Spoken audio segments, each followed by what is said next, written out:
Today we're going to talk about the uptake of the nutrients by the digestive system. So in terms of proteins and carbohydrates,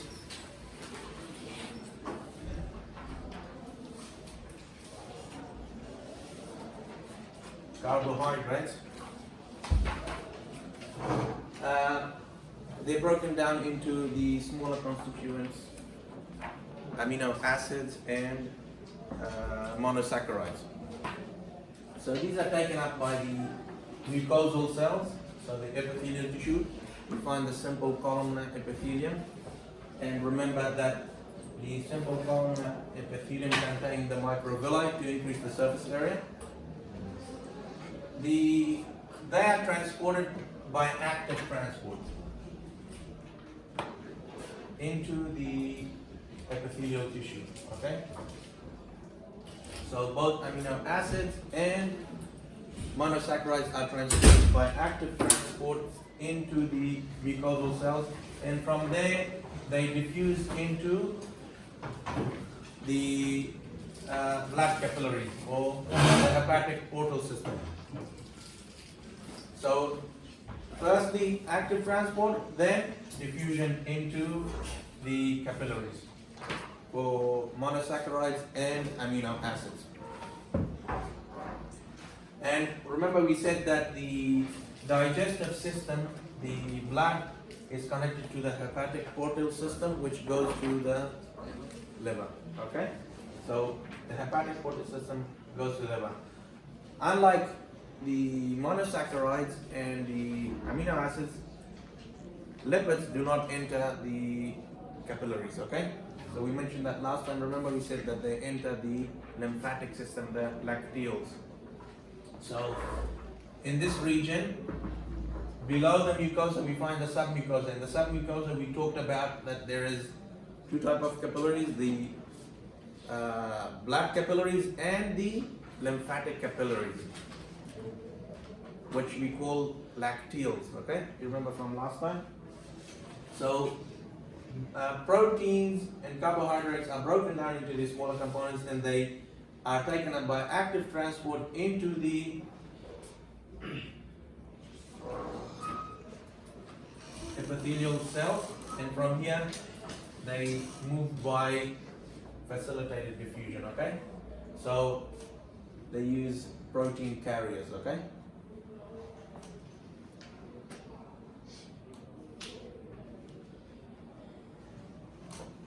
Okay.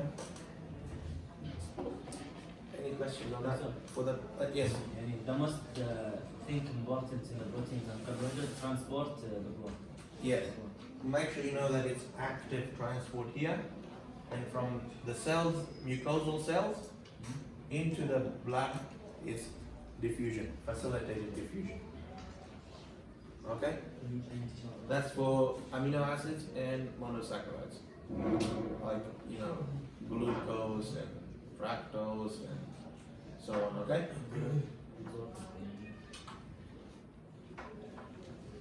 So it's pretty simple. I mean, there's not a lot of information you need to know. You don't need to know specific transporters for each one of the different amino acids and so on. What do you mean by active transport? What is active transport? What's it? Needs ATP, or another method is co-transport.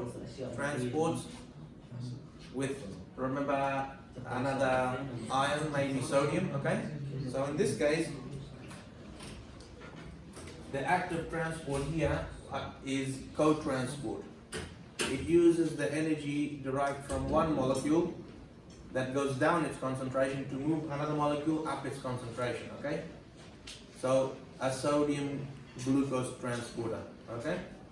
Sodium is high concentration on this side, low in the cells.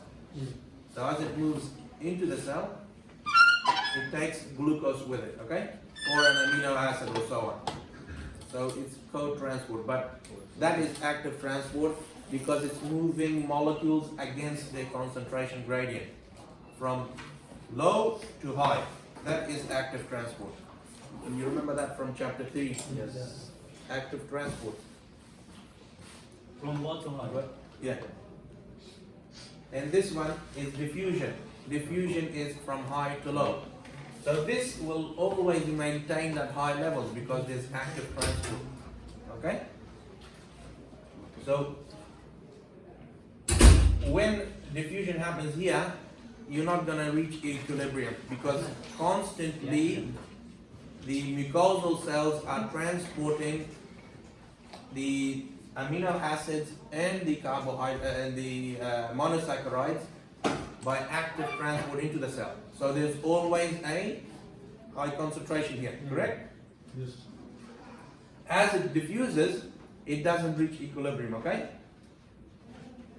Obviously until you've consumed or taken up all of the, after digestion is completed, obviously this will stop, okay? So while digestion is happening, absorption is happening, this is maintained at a high concentration in terms of the amino acid glucose because of the active transport. And then diffusion can happen, okay? Anybody is confused about that? Can you repeat? So we said that active transport is always pushing monosaccharides and amino acids into the mucosal cells, into the epithelial cells. So concentration of these molecules should be high here, while it's lower in the blood. So diffusion, as it's moving the molecules into the blood capillaries, remember diffusion is the process of moving molecules from high to low until you establish equilibrium, then it will stop. So if all the molecules are, if you didn't have active transport, there was high concentration here and low here, it will reach equilibrium and stop. Because we have active transport bringing in the molecules all the time while the digestion and absorption is happening, this will continue on. So it won't be equilibrium. It won't reach equilibrium until, Stop. until the absorption stops, okay? Yeah. You got that? Yes. So let's have a look at the lipids. And I covered some of this yesterday.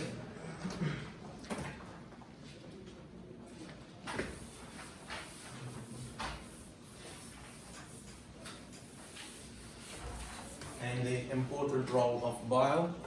So I already explained yesterday the bile contains some important components like cholesterol, like electrolytes, like bile salts, like lecithin, and some waste products like bilirubin.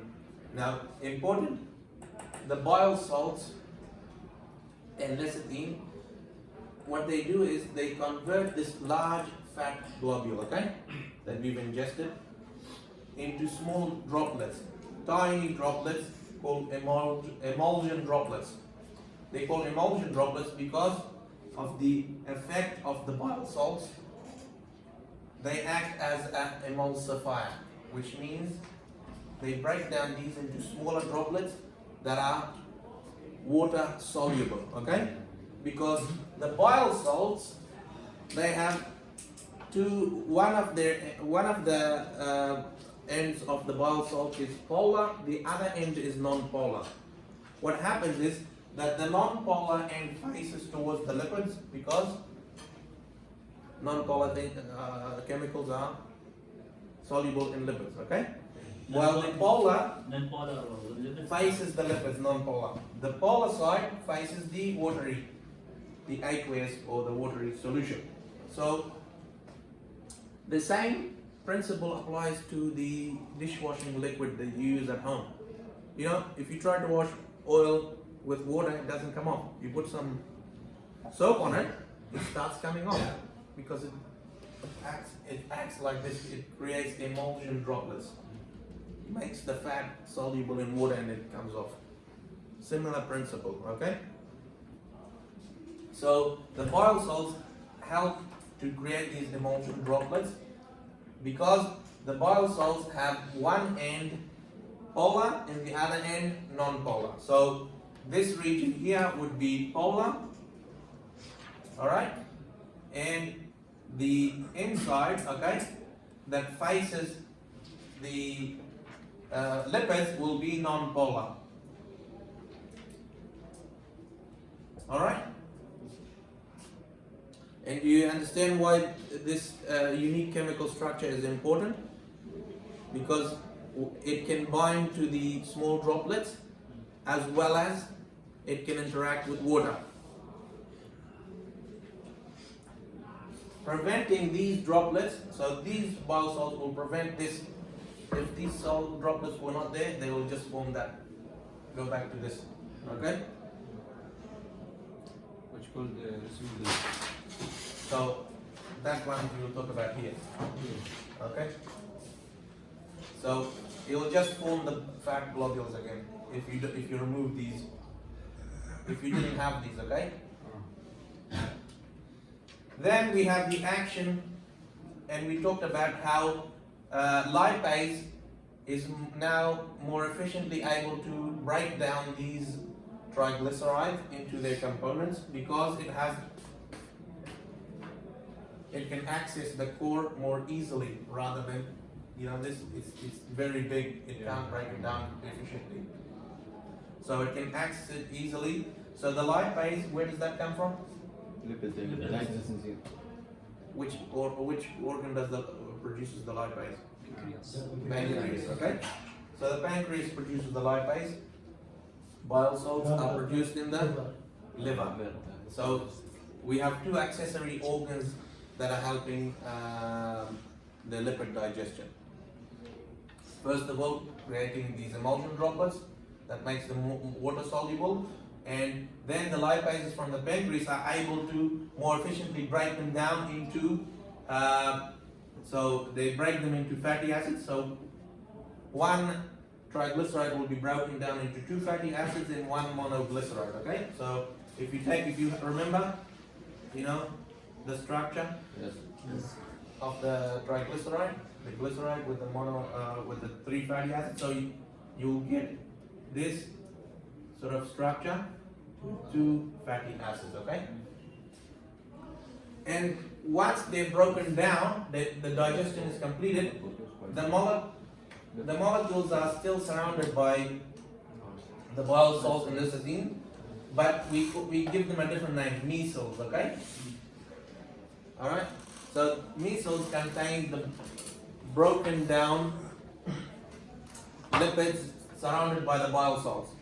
One other function of the bile salts is that it helps to transport them to the membrane of the epithelial tissues. Okay, so they can bind there. When they bind with the membrane, because the fatty acids are lipid soluble, they can pass through into the inside of the epithelial cells. Okay, so and then the bile salts and lecithin is released. Okay, only the two fatty acids and the monoglyceride enter the cell. So you following me? Yes. Okay, because they're lipid soluble, they pass through the plasma membrane. Once they enter the plasma membrane, inside the cell, where are lipids produced? For Come on. Chapter 3. Lipids are made in smooth endoplasmic reticulum. Okay. So in the smooth endoplasmic reticulum, what happens is that these fatty acids and monoglycerides are recombined or reassembled back into triglycerides, and they are packaged in vesicles called chylomicrons. These chylomicrons, they contain certain proteins that are attached. Okay, so these proteins, and they have phospholipids surrounding them, because the endoplasmic reticulum membrane, when it forms the vesicles are made up of phospholipids. Okay, so the chylomicron is actually, if I draw it here,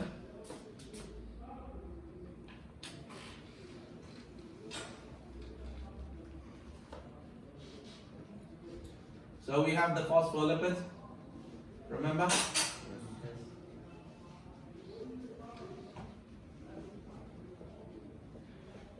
And in between them we find these proteins, okay? Mhm.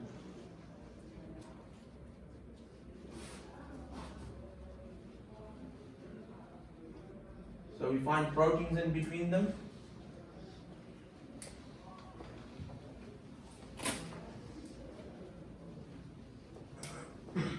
So you got the phospholipids and then you have the proteins, okay?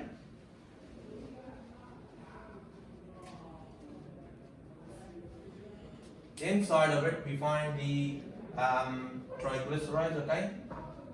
All the triglycerides, whatever the, and we find also in the cholesterol, okay? Triglycerides and cholesterol, and this is what is then, so this is the chylomicron.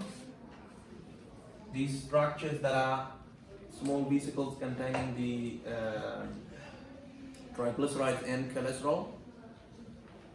They are then removed from the cell, so they move out of the cell.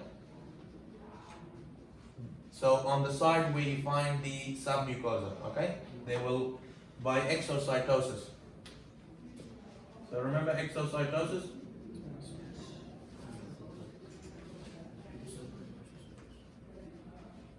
Remember that the vesicle fuses to the membrane and then it's released into the outside. So in this case, when it's released into this submucosa, it enters into the lacteals. So this is the lymphatic vessel. Okay? So that's how lipids are absorbed, broken down and absorbed in the digestive system. The reason we have, sorry? Inside the lemon. Yes. Yeah. So the reason we have these proteins coating them because they make the chylomicrons more water soluble. Okay? So the proteins help them to make them water soluble.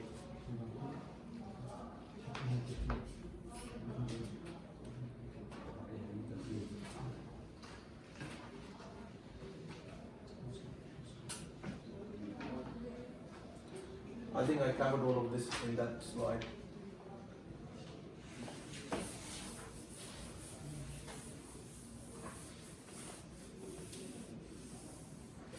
So I'll just recap it for those who didn't understand about the lipids.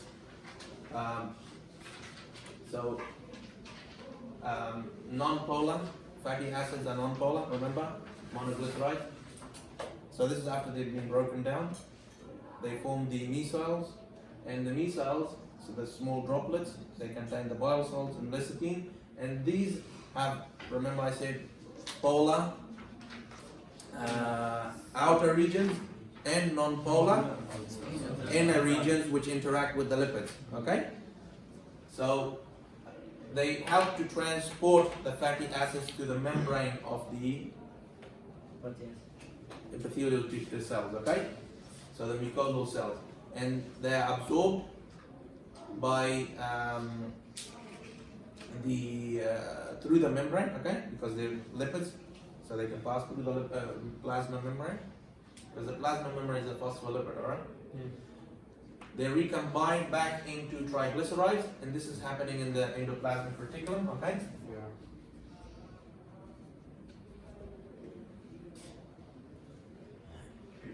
And they, once they recombine into triglycerides, the endoplasmic reticulum releases them as vesicles, which we call chylomicrons. And these chylomicrons, so the core is fatty acid and cholesterol. We have a membrane surrounding it, which is phospholipid, and throughout the membrane we find proteins, okay? So that's the basic structure of the chylomicrons, and these are transported out of the mucosal cells into the lacteal by exocytosis. Okay?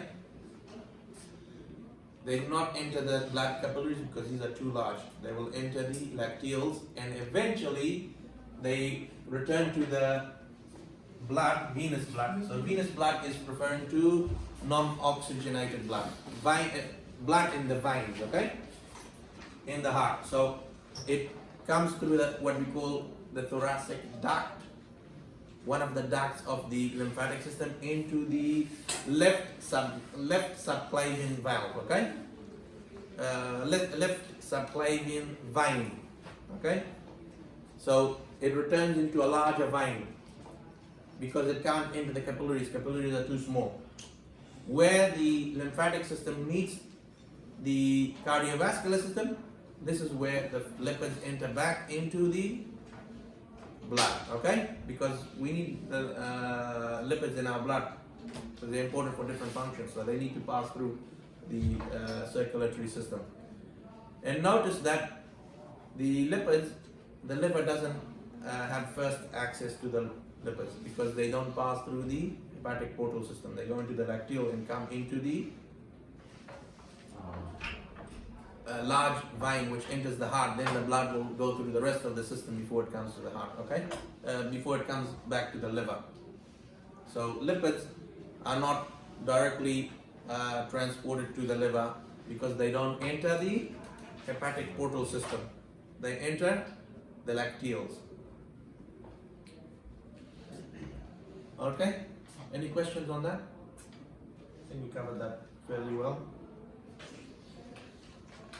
So in terms of water, from chapter 3 we know water moves by osmosis, which is the movement of water from low solute concentration to high solute, or high water concentration to low. And we call this movement, if it's across the membrane, we call tonicity, remember? So solutions that are hypertonic and hypotonic, so water will move from a solution which is hypotonic to hypertonic solution. And this is established in the mucosal cells, okay?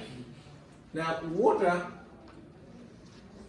inside the small intestine, for example, we have different ions, solutes like sodium. Sodium is actively moved out of the absorbed. So when you get high concentration of sodium in the mucosal cells, what happens is the water will follow it. Okay? So water usually follows sodium and chloride ions.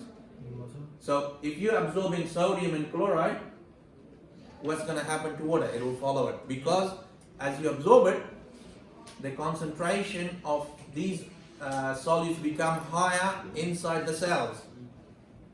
So by osmosis, what should happen? The solution becomes hypotonic inside the lumen, while in the cells it's becoming hypertonic. So water will move into the capillaries via osmosis. All right. So that's how water moves into, or how water is absorbed by osmosis. The capacity of the small intestine to absorb water is limitless. That means you can drink as much water as you want. Most of it will be absorbed in the small intestine. As we mentioned before, 90%. But the capacity of the large intestine is limited. If too much chyme or water is released into it, we can get, in certain cases like diarrhea, we get because a lot of chyme is released because of an infection of the small intestine, bacterial infection, and this causes water to be released in large amounts or chyme into the large intestine, and it doesn't have the capability to absorb in such a capacity as the small intestine can. So that's why you get diarrhea. You know diarrhea? When your stool is watery, when the feces is watery, this is diarrhea. It's caused by food poisoning. Sometimes you eat some salmonella or E. coli or something in the food. You eat this and you get diarrhea. You probably had it. So this is because excess chyme or water is released into the large intestine, and its capacity is limited. Okay, so it has a limited capacity. Because it can absorb, its limit is exceeded. In this case, you get diarrhea.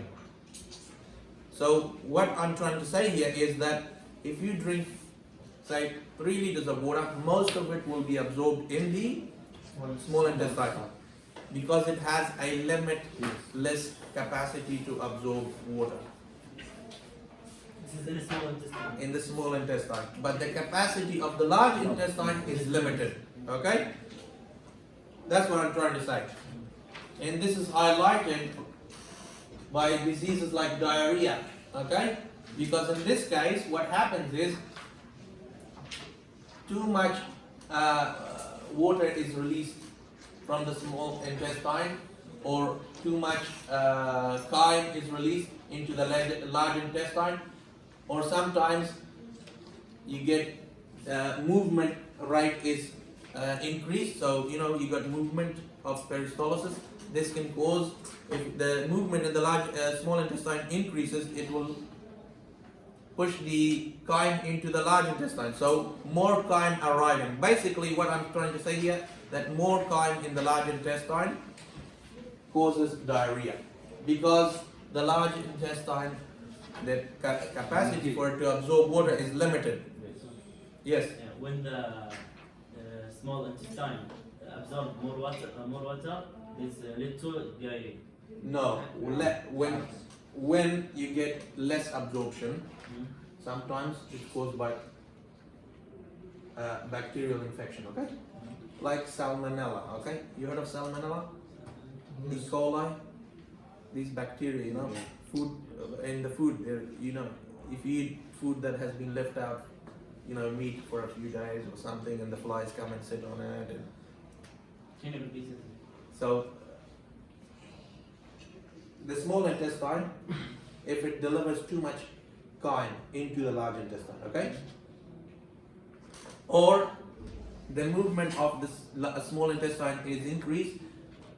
When the movement increases, the small intestine doesn't have enough time to absorb the water. So the chyme arriving into the large intestine contains more water, more fluid.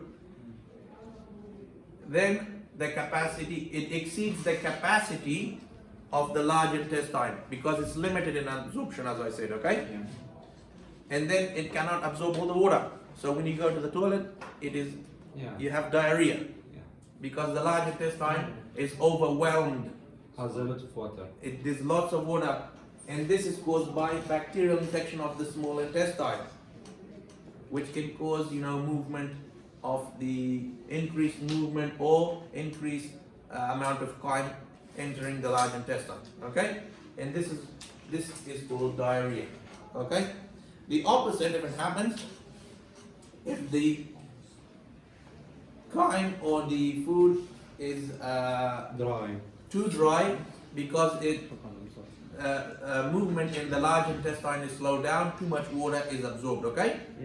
You get what is called constipation, the opposite of diarrhea. So it's very dry feces and it's very difficult to defecate. Yeah. People get both of these conditions. It's common. So that's why you need to have a correct diet and avoid contaminated food. To avoid constipation, it's best to have lots of fiber. Water is good, but fiber is important. It relieves the effects of constipation. Fiber in plants. You find it like cellulose is a fiber. So a lot of vegetables have fiber in them. If you eat a lot of fiber, you avoid constipation. And this constipation can lead to other problems as well if you have it for long term. You can get hemorrhoids. What do you call it? Bawasir? Yeah, this can lead to that. Okay, any questions on that? I reckon we're done. Our summaries for your benefit, okay? We'll just skip to that activity.